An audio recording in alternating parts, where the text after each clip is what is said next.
studio kita ini udah dirubah sedemikian rupa untuk menyerupai sebuah rumah, karena tema kita pada hari ini adalah Zawa Show hashtag di rumah aja.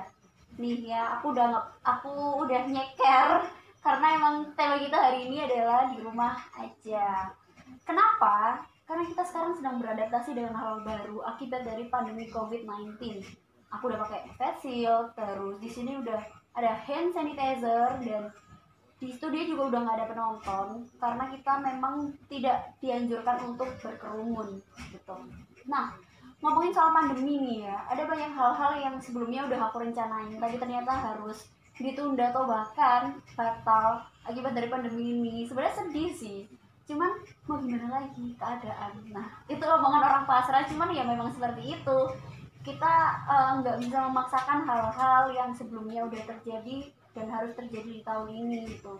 Misalnya bertemu dengan teman-teman, nonton bioskop, liburan dan lain sebagainya. Kita harus nahan, harus bersabar.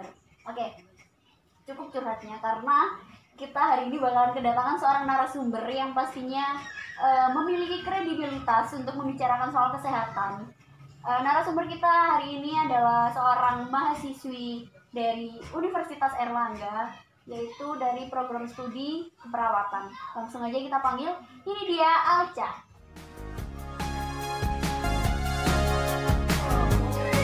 Silakan dulu. Oke, nah sekarang kita udah kedatangan seorang narasumber dari program studi keperawatan. Oke, aku mau nanya kabar dulu nih. Alca, gimana nih kabarnya hari ini? Baik sih, alhamdulillah. Alhamdulillah baik. Oke, nah di keadaan pandemi kayak gini kan pastinya udah berubah banget nih ya dari keadaan-keadaan sebelumnya. Kita harus kemana-mana pakai masker, pakai hand sanitizer, rajin-rajin cuci tangan. Bahkan tadi juga Alja di depan udah dicek suhu ya kan sini. Oke, aku mau nanya, ada nggak sih hal-hal yang dirasain Alja itu berubah banget gitu dari tahun-tahun sebelumnya? Banyak sih, terutama kan kita harus di rumah aja nih, terus nggak boleh berkerumun juga. Nah, yang utama itu mana-mana harus pakai masker, terus bawa hand sanitizer juga untuk menghindari apa sih namanya virus sampai lupa untuk menghindari virus. Nah, juga sering-sering cuci tangan. Itu sih yang aku rasain beda banget sama tahun-tahun sebelumnya selama pandemi ini gitu. Oke. Pastinya Alca juga punya hal-hal yang udah direncanain nih dari tahun-tahun sebelumnya, tapi di tahun ini terpaksa nih harus ditunda. Apa tuh kira-kira? Banyak sih. Yang pertama itu setiap tahun tuh aku dan teman-teman itu kayak liburan bareng gitu loh.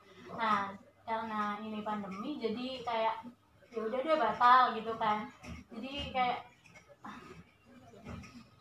ya udah batal gitu aja, soalnya kan ya kita harus menjaga kesehatan kita sendiri dan orang lain juga kan gitu sih. Terus yang kedua kan ini harus di rumah aja, yang pasti sekolah, kuliah, kerja itu kan dari rumah. Nah, sebelumnya itu dari kampus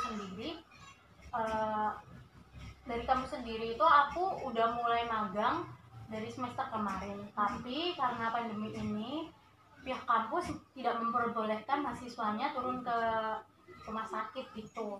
Itu sih yang paling bikin aku kayak kecewa bukan sih, kayak sedih ya. Terasa banget gitu ya perbedaannya. Kan juga kepengen turun langsung ke rumah sakit, gimana rasanya sih gitu. Oke, jadi emang sekarang nih kita benar-benar dianjurkan untuk di rumah aja, mulai dari sekolah, kuliah, bahkan kerja. Kita tetap lakuin dari rumah. Oke, Alca nih sebagai seorang anak muda nih ya, pastinya sering banget kan scroll di Twitter, di Google, Facebook atau Instagram dan lain sebagainya, pokoknya di sosial media. Aku nih kemarin baru aja membuat menurut aku di sosial media ini terbagi menjadi dua kubu. Gimana tuh? Orang-orang yang membicarakan soal COVID-19. Yang pertama, kubu orang-orang yang sengaja membuat suasana semakin panik gitu, membuat masyarakat semakin panik dengan hal-hal yang mereka mereka upload di sosial media misalnya menyebarkan berita-berita yang itu tuh belum dikonfirmasi dari pihak Kemenkes seperti itu. Terus pokoknya hal-hal yang semakin membuat masyarakat tuh menjadi ketakutan gitu. Terus ada lagi nih satu lagi kubu yang mereka mengatakan bahwa COVID ini hanya sebuah konspirasi dan tidak ada. Nah, dari seorang Aliza sendiri kan sebagai calon tenaga kesehatan di masa depan, gimana sih menanggapi hal seperti itu? Yang pertama tadi tentang Orang-orang yang menyebarkan kecemasan di masyarakat. Sebenarnya sih kita juga harus mencari tahu dulu itu sih. Nah, terus kalau misal jangan ditelan mentah-mentah lah, intinya harus dicari tahu. Terus misal kalau ditelan mentah-mentah itu berpengaruh banget sama keadaan kesehatan kita. Imun kita jadi turun, kayak pikiran udah kemana-mana dengan keadaan yang kayak gini. Itu sih kayak semua berita dari sosial media itu usahain jangan sampai ditelan mentah-mentah, harus dicari tahu lebih dahulu gitu loh. Nah, berarti lebih ke kita harus research ya, harus research ini beritanya bener atau enggak, apalagi berita-berita yang di broadcast di grup WhatsApp keluarga. Tolong hati-hati karena kita harus saring sebelum sharing. Gitu. Bener. Yang kedua ya, yang kedua nih katanya konspirasi. Ya, gimana tuh?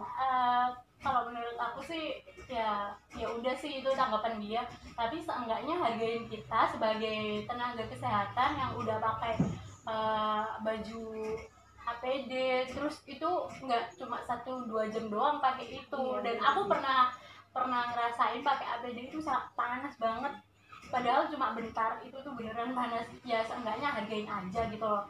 Kalau misal kamu nggak percaya atau konspirasi segala macam, itu hargai aja, saling menghargai satu sama lain gitu sih. Oke, berarti lebih ke saling menghargai, karena emang udah banyak banget sih berita-berita yang kesebar bahwa ada beberapa tenaga, bukan beberapa sih ya, lebih tepatnya mungkin banyak dari tenaga kesehatan yang juga gugur ketika mereka berperang melawan COVID-19 ini. Oke. Hal-hal kayak gini kan pastinya bakal berlangsung lama ya, berlangsung cukup lama hingga vaksin nanti ditemukan. Nah, aku juga kemarin sempat nih scroll di sosial media soal vaksin nih. Ada orang yang mengatakan bahwa ketika vaksin nanti datang ke Indonesia, vaksin ini akan dibagi menjadi 2, vaksin untuk si miskin dan vaksin untuk si kaya. Nah, itu kalau dari Alca sebagai calon tenaga kesehatan nih, gimana tuh menanggapi vaksin yang dibagi menjadi 2? Dari Kemenkes sendiri udah dijelasin kalau untuk yang masyarakat miskin itu digratiskan. Untuk yang masyarakat yang dikiranya mampu untuk membayar vaksin tersebut, jadi nggak ada perbedaan vaksin untuk orang miskin dan vaksin untuk orang kaya, enggak sih. Itu katanya Kemenkes kayak gitu. Kalau misalnya orang kaya kan bayar, terus kalau misalnya untuk orang yang mungkin kurang mampu digratiskan, ada nggak sih perbedaan dari kedua hal tersebut? Maksudnya vaksin yang diberikan itu ada nggak sih perbedaannya? Aduh, kurang tahu ya, kan soalnya ini vaksinnya juga belum keluar. Oke. Kalau mungkin udah keluar, kamu bisa calling aku lagi. Siap. Nanti kita bakal undang lagi dia ke Zahwa Show. Nah, tadi kan sempat nyinggung sedikit nih soal work from home dan school from home. Hal-hal kayak gitu kan awalnya nih ya, ini aku sendiri sih yang ngerasain. Awalnya aku merasa lebih fleksibel soal waktu yang pertama. Jadi itu benar-benar ngebantu aku banget karena masalah waktu lebih fleksibel dan terus dan bisa dilaksanain di mana aja kan, hal seperti itu. Nah, tapi semakin lama aku menjalani itu, timbul rasa bosan dan jenuh, stres dan lain sebagainya. Nah, hal itu tuh berpengaruh nggak sih buat kesehatan kita? Kalau misalnya kita ngerasa stres, jenuh dan lain sebagainya. Berpengaruh sih sama kesehatan tubuh kita dan kesehatan mental kita. Cara mengatasinya gimana sih? Ya dengan kayak melakukan, biasanya kan olahraga di luar gitu kan, bisa sekarang di rumah aja, workout di rumah aja. Terus sekarang juga kan serba digital, kita juga bisa bermain game atau scroll sosial media, tapi tetap kalau menerima informasi harus di-sharing dulu gitu loh. Oke, jadi emang bener sih, sekarang bahkan di Instagram teman-teman udah bisa nonton bareng teman kalian melalui Instagram. Terus ada banyak aplikasi yang memudahkan kita untuk berinteraksi dengan kawan-kawan kita yang ada di rumahnya masing-masing. Jadi tinggal kembali lagi ke diri kita sendiri, bagaimana cara kita memanfaatkan teknologi yang sudah ada saat ini, seperti itu. Nah, kayaknya segmen kita kali ini cukup sampai di sini dulu. Aku terima kasih banget sama Alca yang udah bersedia datang ke sini, ke rumah Zahwa. Terus semoga Alca dan keluarga diberi kesehatan selalu. Amin. Kamu juga. Iya, amin. Terus semoga teman-teman juga yang ada di rumah diberi kesehatan selalu. Jangan lupa pakai masker, jangan lupa cuci tangan, jangan lupa pakai hand sanitizer, dan jangan berkerumun. Jaga jarak, bener banget. Oke, mungkin segitu aja Zahwa Show kali ini. Aku Zahwa pamit undur diri dan bye-bye. Bisakah kita tetap memberi walau tak suci? Bisakah terus mengobati walau membiru? Cukup besar untuk mengampuni, untuk mengasihi, tanpa memperhitungkan masa yang lalu.